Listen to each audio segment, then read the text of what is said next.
What's going on, guys? It's Greg here, aka NYPrepper.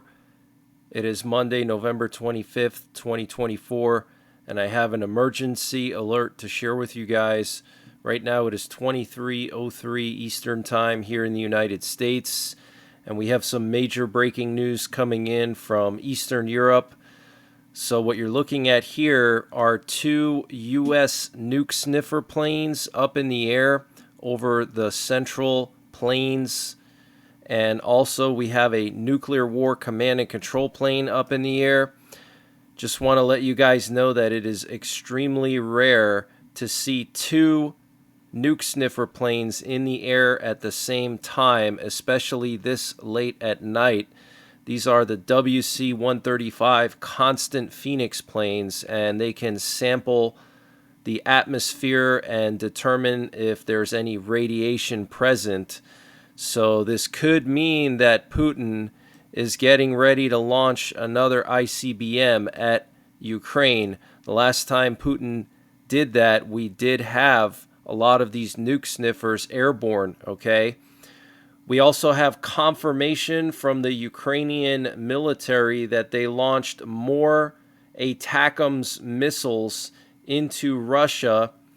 So they officially confirmed that they destroyed an S-400 air defense system consisting of one radar and two launchers near Bolshoye Zhirava village of the Kursk region on Saturday, November 23rd. 5 Russian military officers were killed, and then last night there was another strike.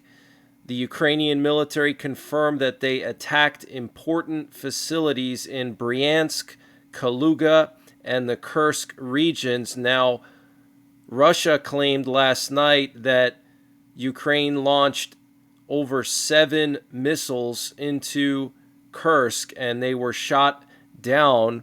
We have some video footage and some pictures of what appears to be a Ukrainian Atacms strike on the Kursk airport last night with cluster munitions, okay? So maybe they were trying to take out all those fighter jets that Russia has at the Kursk airport, but this is deep inside of Russia. This is just to the northeast of the city of Kursk, which itself is pretty far into Russia, okay? And the Atacms are the Army Tactical Missile Systems.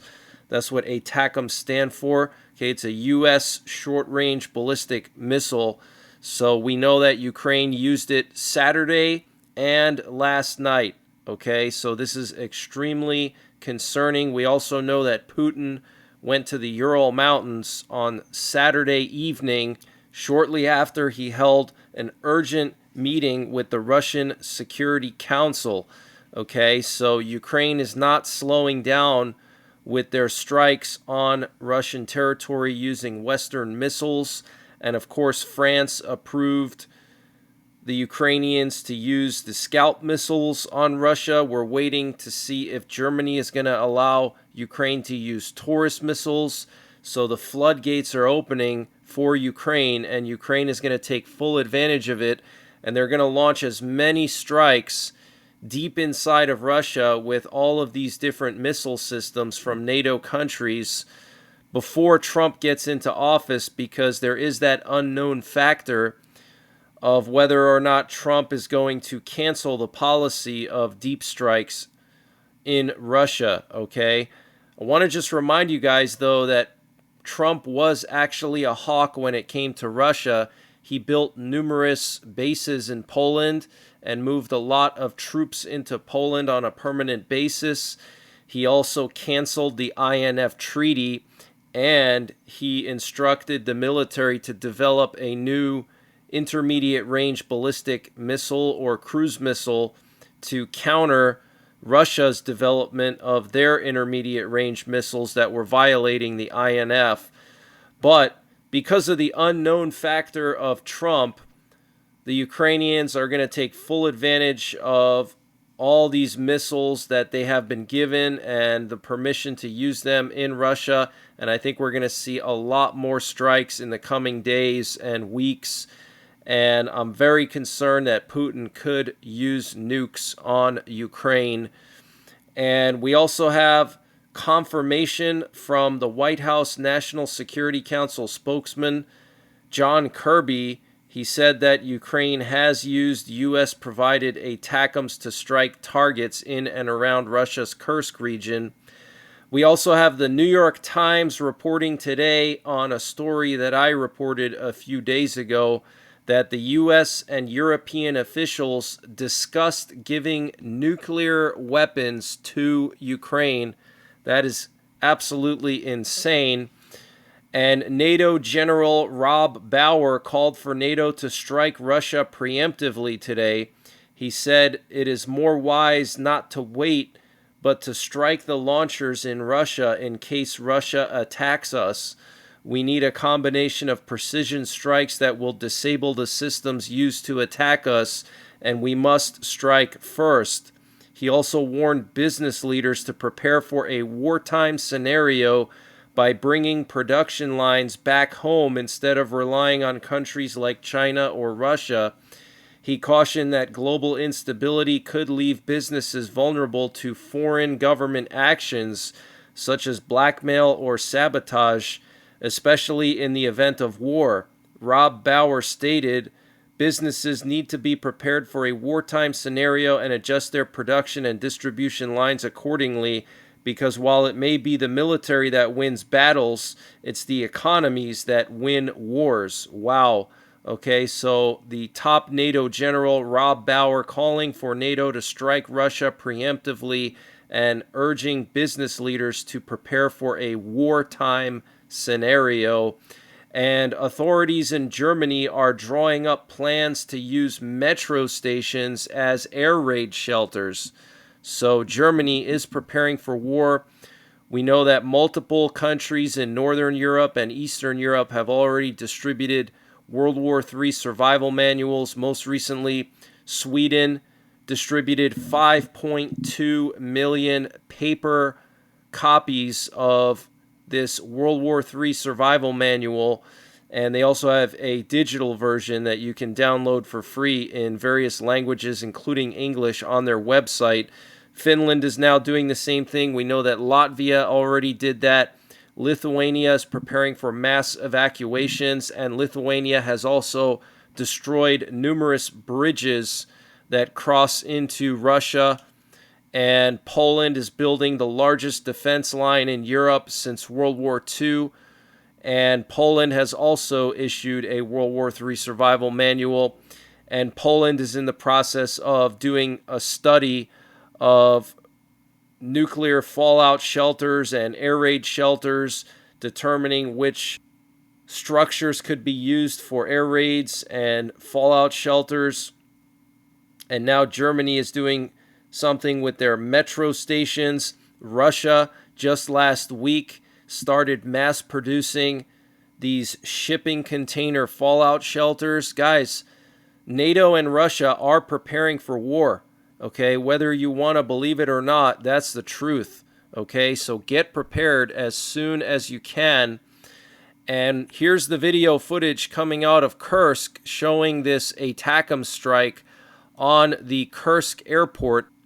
And there's a ton of Sukhoi fighter jets in the Kursk airport. So it's a very, very important airport, but I'll play this video for you and you can see what appears to be some air defenses being launched up to the sky, and then you can see what appear to be some kabooms, and those are the cluster munitions. And my guess is that Ukraine was using these cluster warheads because the airport is such a big target, and they wanted to damage any potential planes that were sitting there, so they used the cluster munitions to damage any planes or fighter jets. But you can see all the cluster munitions going off here.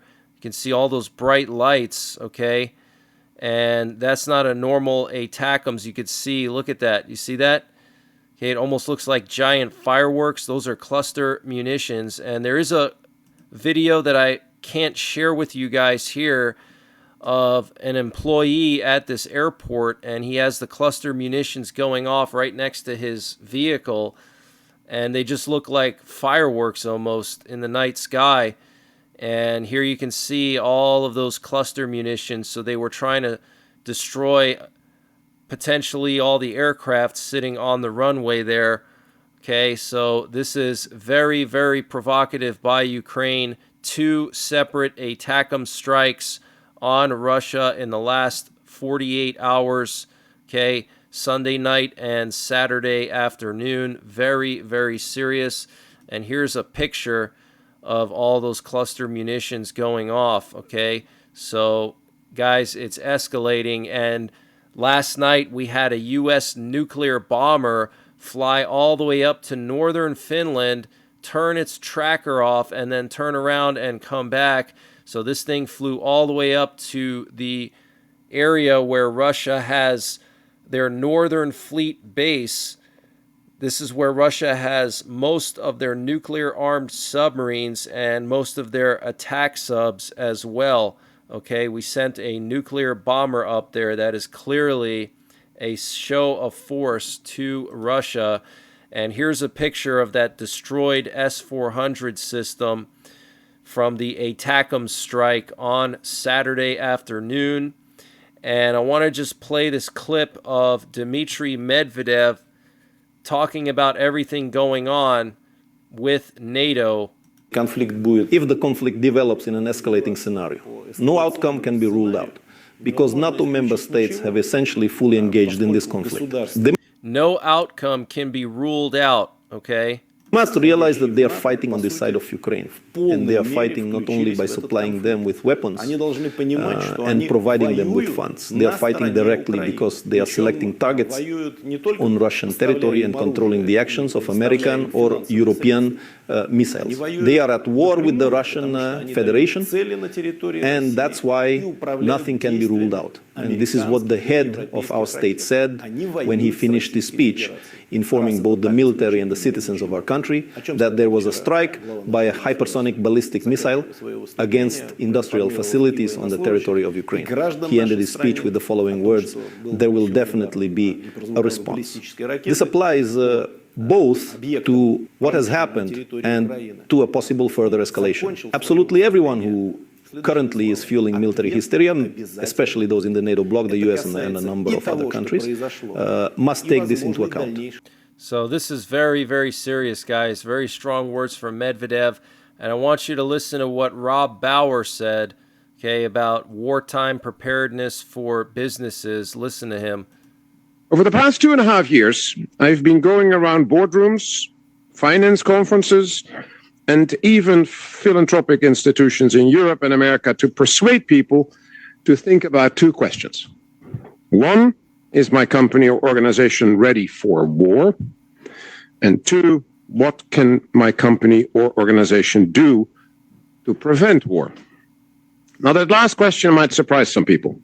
But if we can make sure that all crucial services and goods can be delivered no matter what, then that is a key part of our deterrence.